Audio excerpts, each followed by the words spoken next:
right. Hey, my loves. How are you? I hope you guys are doing well. Okay, so it's about 2 a.m. and I am always guided to pull cards around this time. So the two decks we're gonna hop into are the ones I created. We have my Metamorphosis Oracle and my Autumn Lovers Oracle, which you can find in my Etsy shop, okay? So the first message we have here, temptation will come again. Don't forget the past lessons. Okay, this is something that you walked away from and had some time of separation from this lesson. Okay, some of you guys are already in the midst of this, separation, and it's going to come back around again after you have put yourself together again nicely, right?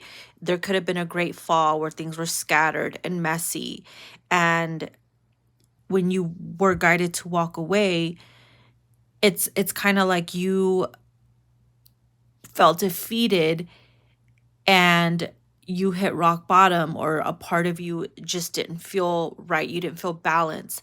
So it's kind of like you took the time you needed to put yourself back together again after like a 10 of Swords type of energy. Okay. And so what Spirit is telling you is this temptation will come back around again because you're going to be in a much more balanced and stable mentality, mentally and emotionally and physically, that you're going to be more confident, and you might even want to hop back into this saying, oh, I'm a badass now, I can handle it, I'm going to try to get revenge. No, you don't want to go back to that, because it's only going to destroy everything that you have balanced and put together. Put yourself back together again, just kind of like Sally does in The Nightmare Before Christmas, when she sews herself back together again. You don't want to have to constantly go through that with the same lesson. Okay. So there's that. Spirit's like, remember the lessons, remember what you went through and all the hard work that it took for you to be in this energy, to just go back and fuck it all up again.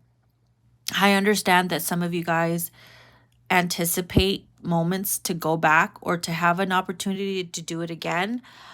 Sometimes you have to go through it one more time to say, you know what, I'm done. It's over. I'll never have to worry about that. It's never going to be in the back of my mind again. It's not going to haunt you anymore. So sometimes there's a benefit to jumping right in. That's not going to be for everybody, but for those that are just very stubborn, or a part of you just hasn't detached just yet, that might be a good idea to hop in one more time for you to be like, okay, yeah, it's done. It's over with. No more. It's super damaging, and you'll become much more of a problem, hopping back into it. So there's this benefit sometimes, and other times it's like, hell no. Okay.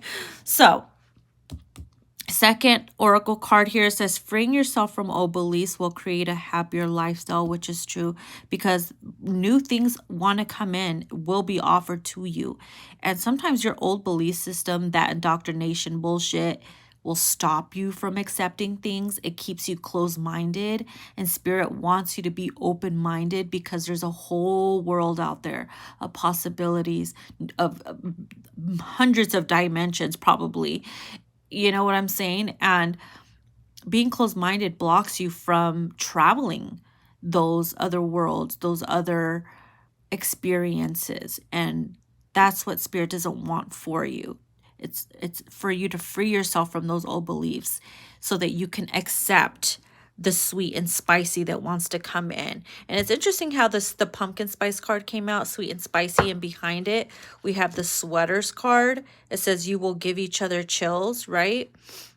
So it's kind of like it's preparing you. Hey, you got to let go of the old so that this new can come in, and that your mindset will be open to this, versus in the past you were like, no, I don't want to accept this, it goes against my morals, or it goes against this and my family and my beliefs. And it's like, oh my God, you're blocking yourself, honey.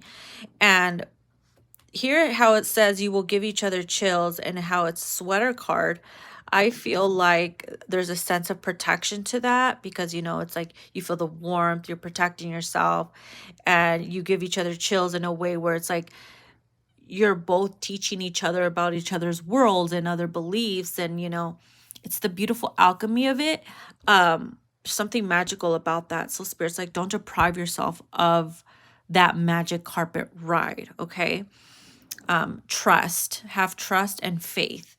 All right, so then we have stop hiding who you want to be because of other people. And this goes, it actually links up to this one too. You know what I mean? Don't hide who you truly are. It could be that that inner witch inside of you is coming alive. It could be that inner alchemist, that inner wizard, that inner doctor, dog lover, whatever it could be, whatever in the world, okay? You have to hide yourself because you don't want to upset your family, your friends, you don't want to scare people, you don't want to embarrass yourself on social media or for society, bleh. Those are all things that should not matter. Those, again, those are blockages, okay? Blockages. You see that wall right here? It's a blockage, okay? And the fact that we have window, shutting oneself out, you have been shutting yourself out, hiding yourself from the world. It's like something inside of you is crying to come alive. Your inner true you wants to come alive. And you're entering a phase where you just can no longer hide who you truly are. It's gonna burst out into sparkles, into flames, into whatever the hell, okay? And that window will no longer be shut out. You'll be able to expose who you are. You see the open curtains, it's like exposing who you are and loving yourself for it. You see the moon, we have a full bright moon here. Something's coming full circle. Something's being illuminated in the dark. What's in the dark will come to light. So if you have shut yourself out for a very long time, whether it's a new belief system, whether it's a new way of living and thinking and breathing and being and loving, you know what I mean? So embrace who you are because you will live a much more happier lifestyle because of it, and you'll be able to openly accept what you love and who you are without the fear attached to it, because that shouldn't fucking matter anyways, right? Like, who gives a fuck? This is your life. Live your life your own fucking way and fuck what anybody else thinks or says, because they're not living in your body, in your temple, in your meat suit. They have their own fucking meat suit to deal with. You know what I mean? So who are people to point fingers and shit? All right, so that is what's coming through, you guys. I hope you enjoyed this short message, and I am accepting personal readings for this week and booking for next week as well. So yeah, see you guys later. Bye, darling.